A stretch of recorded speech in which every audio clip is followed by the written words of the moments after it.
Сәлеметсіздер ме құрметті көрермендер, сіздермен Мегакласс компаниясы. Бүгін біз әдеттегіше көзге арналған жаттығуларды жасайтын боламыз. Алғашқы жаттығуда мына жасыл нүктелерден көз алмаңыз. Оңға, солға, бірте-бірте жоғары қарап көтеріліңіз. Осындай көзге арналған жаттығулардың арқасында көздің көру қабілетін сақтауға, жақсартуға көмектеседі. Оларды үнемі орындау арқылы көздің бұлшықеттерін нығайтып, көру өткірлігін арттырады. Ал мына жаттығуға көшетін болсақ, ол алдыңғы жаттығудың бұрылған түрі. Бұл жерде тек төмен, жоғары, төмен, жоғары, және де бірте-бірте оңға, бірте-бірте солға қарап жылжисыз. Жарайсыз, жалғастыра беріңіз. Мен сізге сенемін.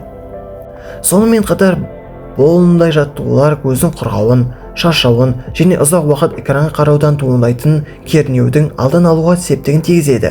Жалпы көзге пайдалы кеңестерді айтып кететін болсам, көзді үнемі жыпылықтатыңыз.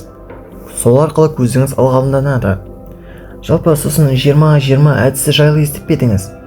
20 минут сайын 20 секунд бойы 20 метр қашықтықта қарап көзіңізді демалдырыңыз.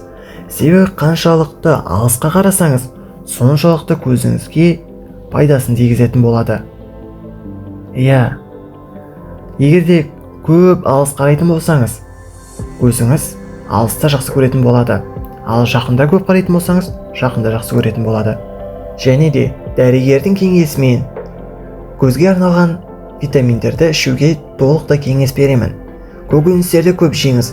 Мысалы сәбіз, ол көздің көру қабілетін толықтай жақсартпаса да, нашарлауынан сақтайды. Тағы да шапшаңырақ жыпылықтауды ұмытпаңыз. Осы жаттығуларды күнделікті орындау көру қабілетін ұзақ уақыт сақтауға көмектеседі. Сонымен сіздермен болған Мегакласс компаниясы. Хош, саламатта болыңыздар.